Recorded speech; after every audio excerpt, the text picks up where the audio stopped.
Ashama akkam jirtu dhaggeeffattoota koo fi kabajamtoota koo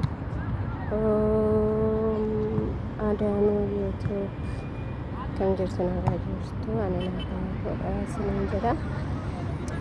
Ani amma bakka bashannanaa kan jedhamu jira kophaa kiyyaa እና maaliif isiniin jedha ጊዜ tokko bakka bashannanaa deemanii footoo ka'uu deemanii waan tokko ilaalanii itti gammaduun waanuma jirudha. እና manaa bahee na dabbareen seenee amma erga manaa bahee baay'ee na dabbaree sin jira. Gara manaatti deebi'a jedhee kanaan sinin jedha. እና kana fakkaata dubbiin maaliif bakki kun bakka satti jedhee namatti tola. Inni kaan kuwaasii taphataa, inni kaan taa'ee buhaaraa, inni kaan fireendii isaa faana bilbila haasaa sinin jedha. እና baay'eetu namatti tola sinin jedha. Dhiira dhalaa hin jedhamu. Waluma keessa nam'ee kuwaasii taphachaa jira. Kanaafuu akkasidha. Amman dhaabadhodhee viidiyoo kana waraabbachuu barbaade jedha. Annaa kanatti kan bashannanaa sin jira, bakka bashannanaa hin jira. Yoo barbaade seenii kuwaasii taphadhaa, yoo barbaade seenii taa'een bashannanaa. Maaliif godaan lafti lafa bareedaadha, lafa itti bashannananidha, itti bohaaranidha sinin jedha. እና akkasii maal sinin jechuutin barbaada. Namni biyyaa bahee tokko kaayyoodhaaf kan biyyaa bahu. እና hundi keenyayyuu kaayyoo qabnu irratti haa cimnu, kaayyoo keenya haa cimsannu sinin jedha. እና akkasii maaliif ጊዜ tokko sammuu ofii bohaarsuun illee barbaachisaadha. Of cannaquun hin barbaachisu. Biyya Dubaay keessa namoonni jirtan irra caalli keessan ni beektu jedheetin yaada. Sa'aatii ammaa kanatti hojiin baay'ee hin jiru. እና bakka mana kontiraataa turanii hojjechuufis immoo madaamiin biyya kana keessa haala gaarii, fuula bareedaa, afaan gaariitiin nama hin simattu.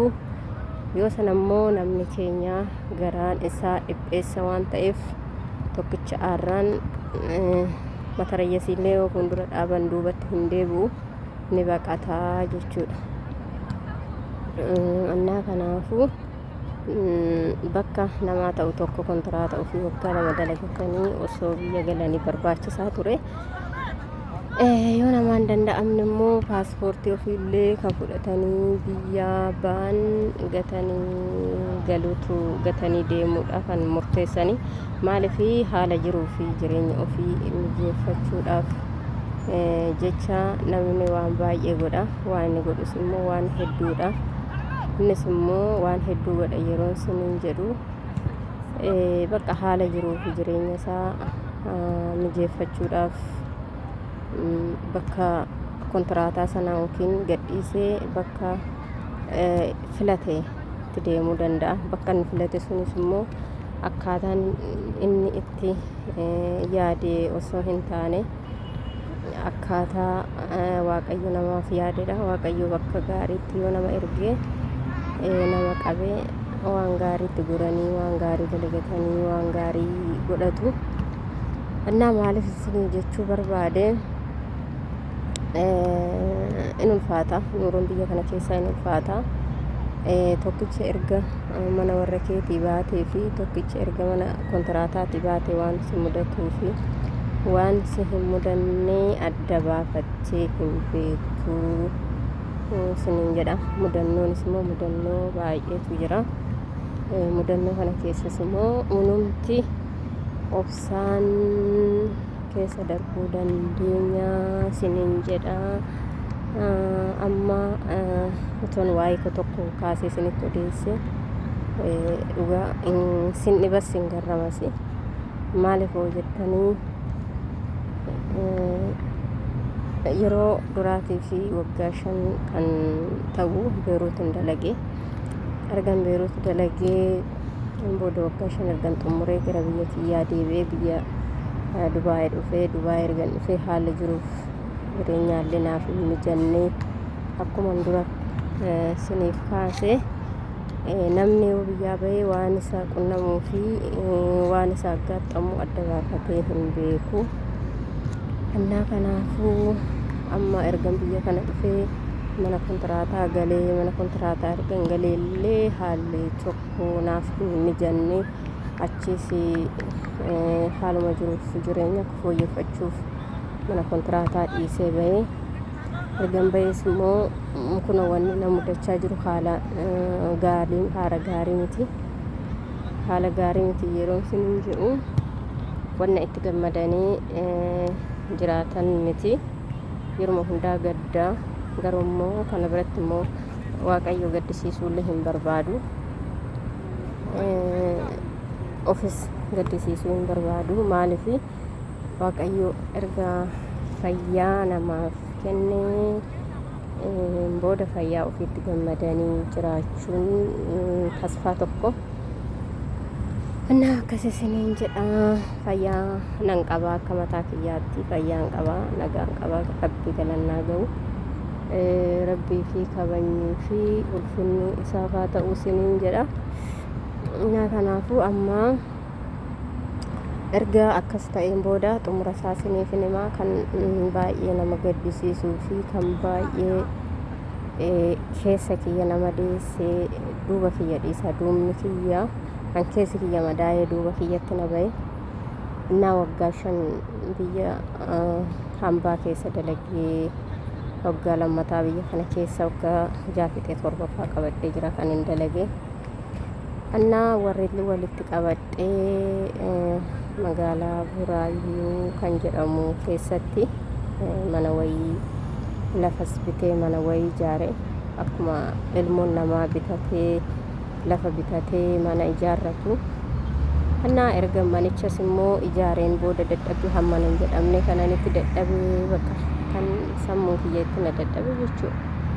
Annaa haalan beekamneen mootummaan Itoophiyaa gaditti bahee mana kiyya diigee otoo muka isaallee hin hambisiin otoo firee takka humanaan hambisiin makiinaa dorzeraan diiganii dorzeraan xaraganii biyya isaallee muka isaallee dhagaa isaallee otoo naan hambisatiin fe'atanii bakka sana gadhiisanii deemaniiru.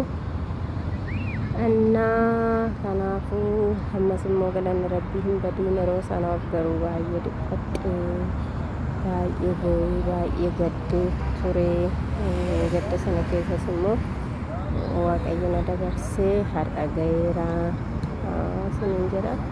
Innaa galata rabbii namni guddinyaa tokko biraa yoo qabaate waa tokkorraanii tarrafa jedhamee nassaabama. Garuu isarraas immoo galata rabbii guddinyaa qabuu fi jabina qabuun gadda sana keessa darbee har'a gahee jira isiniin jedha. Innaa galata waaqa har'a gaheera kan boruu isatu beeka manni kiyya diigames immoo wanni bakka naa bu'e tokko hin jiru kun waggaa meeqa xaaree walitti qabadhee isiniin jedha. Ergan walitti qabadheen booda haddaan na jalaa bittinnaa'ee jira. Waan tokko immoo walitti qabatanii gizee nama jalaa bittinnaa'u waggoota dheeraa dalagamee walitti qabame sana ammas immoo waggoota dheeraa nama gaafata wanna sana deebisanii bakka buufachuuf jechuudha. Annaa yeroo tokko yeroon laaluu ofitti hin gaddalleedha.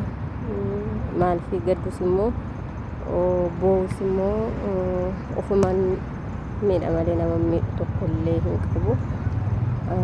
Kanaafuu Waaqayyo bichaa akka naa godhuun jedha. Ammas namadha nama fooniiti kan mana kiyya gadi bahee diige ammas immoo deebii kiyyaa rabbirraa waaqarraan eeggachaa jira waan naa deebisuu jechuudha.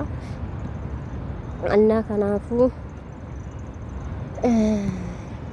akkasitti bakka yeroo hundaa gaddi kiyyas boo'ichi kiyyas durillee isatti ilaalee obsaa ammoo waggaa amma kana xaaree wanni hin xaaree hundinaa harkaa bittinnaa'eera maalin godhaa kan hin jedhu tasfaa na murachiise jechuudha.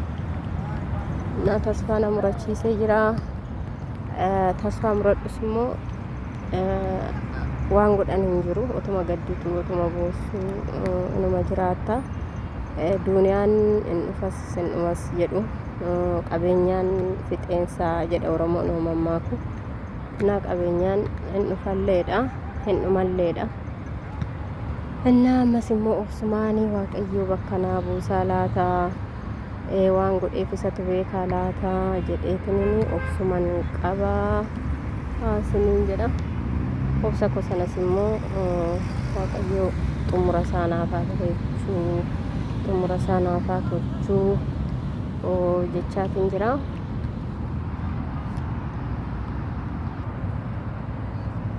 Innaa akkasii boodaadha ala keessan jira. Hadiiqaadha bakka bashannanaatiin jira. Akkas kophaa kiyyan jira. Nama na waraabi jechuufillee isiniin jedha. Inni akkas fakkaatti dubbiinii ammas galanni rabbiin badiin waan hundaa qabeenyaa kan caalu fayyaa nan qabaa fayyaa kiyyaa fi fayyaa waan qabaadhee hojjedheetiin bakka buufadhaa kan jedhuunan of jajjabeesseetiin jira isiniin jedha.